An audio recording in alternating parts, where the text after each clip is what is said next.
یہ قربانی حضرت ابراہیم کا طریقہ ہے. حضور نے اگرچہ نبی پاک کی اپنی سنت تھی، یہ بھی کہہ سکتے تھے سنتی و سنت ابیکم ابراہیم، میری سنت ہے اور تمہارے باپ ابراہیم کی سنت ہے، یہ نہیں فرمایا. جب صحابہ نے کہا قربانی کیا ہے، فرمایا سنت ابیکم ابراہیم، یہ تمہارے باپ ابراہیم کی سنت ہے. ہر صاحب نصاب پر قربانی واجب ہے. جو زکوٰۃ کا نصاب رکھتا ہو اس پر قربانی واجب ہے، یعنی ضروریات سے زیادہ اتنے پیسے، جتنے پیسوں سے زکوٰۃ فرض ہوتی ہے اتنے پیسے جس آدمی کے پاس قربانی سے پہلے آ جائیں اس آدمی پر قربانی کرنا واجب ہے. بکرا، چھترا، دمبا 1 سال کا یا دمبا 6 مہینے کا ہو پر اتنا بڑا محسوس ہوتا ہو کہ لگے کہ 1 سال کا ہے، اس کی قربانی ہو سکتی ہے. جانور میں کوئی عیب نہیں ہونا چاہیے، اتنا کمزور نہ ہو کہ ذبح جہاں اسے کرنا ہے وہاں وہ چل کے جا نہ سکے، اتنا کمزور جانور نہ ہو. اس کے اندر بظاہر کوئی اتنا بڑا نقص نہ پایا جاتا ہو، کانا نہ ہو، لنگڑا نہ ہو، کوئی اس کی ہاتھ نہ کٹے ہوئے ہوں، ایسا نقص جو واضح ہو. بکرا 1 سال کا،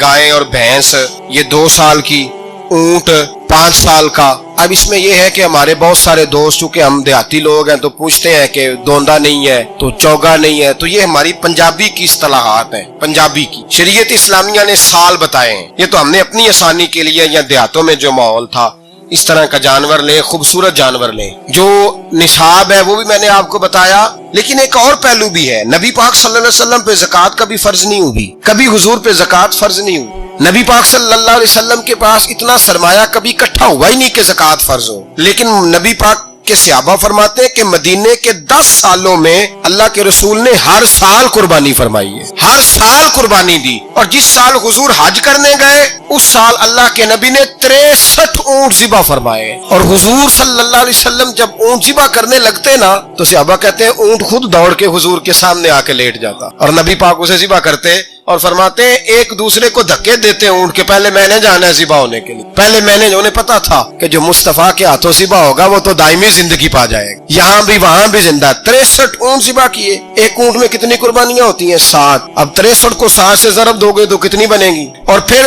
نبی پاک صلی اللہ علیہ وسلم نے 10 سال مدینہ منورہ میں قربانی دی، ہر سال. اب وہ 63 اونٹ، ایک اونٹ میں 7 قربانیاں، ہر سال یہاں قربانی. اور مولا علی شیر خدا فرماتے ہیں نبی پاک 2 قربانیاں دیتے.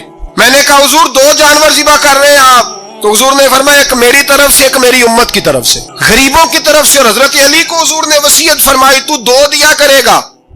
یا رسول اللہ صلی اللہ علیہ وسلم میں غلام ہوں، خادم ہوں. حضور نے فرمایا علی ایک تو نے اپنی دینی ہے، ایک میری طرف سے دینی ہے. 2 قربانیاں. مولا علی نے بھی ساری زندگی 2 قربانیاں دی. حضرت علی بھی مال کے نصاب نہیں، اپنا مکان ہی نہیں تھا، کوئی کاروبار نہیں تھا، کئی دن فاقے رہتے تھے، پر قربانیاں کتنی دیتے تھے؟ 2. ہمارے پاس ویسے اگر سسرال میں، میکے میں، کزنوں میں کچھ شادی ہو جائے تو 50-60 ہزار کا خرچہ برابر ہے، وہ پکا ہے. اور قربانی کی باری غریب ہو گئے، سارے غریب ہو گئے، کہتے نہیں یہاں مشکل ہے. او خدا کے بندے، اللہ کے ساتھ تجارت کر، اس کے رستے میں 1 دے گا، رب تجھے 70 گنا اضافہ کے ساتھ عطا فرمائے گا. قربانی مال کے نصاب پہ ہے. کوشش کیا کریں کہ اللہ کے رستے میں جب دینا ہو پھر لیت اللہ سے بچیں، خوبصورت جانور لائیں. جن کو اللہ نے توفیق دی ہے ان کے لیے نصیحت ہے، جن کو اللہ نے توفیق دی. میں نے اپنے حضرت صاحب کو دیکھا ہے، وہ کہتے تھے کئی جانور اللہ نے بڑا نوازا ہے، کہتے ایک میرا ہے، ایک میرے ماں کا، ایک میرے باپ کا ہے، ایک میرے فلاں استاد صاحب کا، ایک میرے پیر صاحب کا ہے. یہ جانور غوث اعظم جیلانی کا نام کا دے رہا ہوں. اور پھر ایک بڑا خوبصورت جانور بندہ ہوتا اور حضرت خود ان کو چارہ ڈال رہے ہوتے تو حضور یہ کیا ہے؟ فرمانے لگے یہ میں رسول اللہ کے نام پہ قربان کروں گا، یہ نبی پاک کے نام پر قربان کیا جائے. جن کو اللہ نے حیثیت دی ہے وہ کوشش کریں اپنے محبوب کی طرف سے بھی قربانی کریں، نبی پاک کے نام کی قربانی دے. خوبصورت سا جانور پیارا، پھر اس کی خدمت ہو، پھر اس کی قربانی دی جائے اور نبی پاک کے نام پر قربانی دی جائے. حضور نے خود وصیت فرمائی حضرت ابو بکر صدیق کو. قربانی بڑا حسین عمل ہے اور میرے نبی پاک صلی اللہ علیہ وسلم نے ناراضگی بھی فرمائی، ذرا خوگر حمد سے تھوڑا سا گلا بھی سن لے. میرے حبیب نے فرمایا جو طاقت کے باوجود قربانی نہ کرے وہ ہماری عیدگاہ میں عید کی نماز پڑھنے نہ آئے، وہ نہ آئے. اور یا رسول اللہ جو کرے گا، فرمایا قربانی کے جانور کا خون کا قطرہ بعد میں زمین پہ گرے گا، اللہ اس کے سارے گناہ پہلے معاف فرما دے گا، اللہ اس کے سارے گناہوں کو بخشے گا.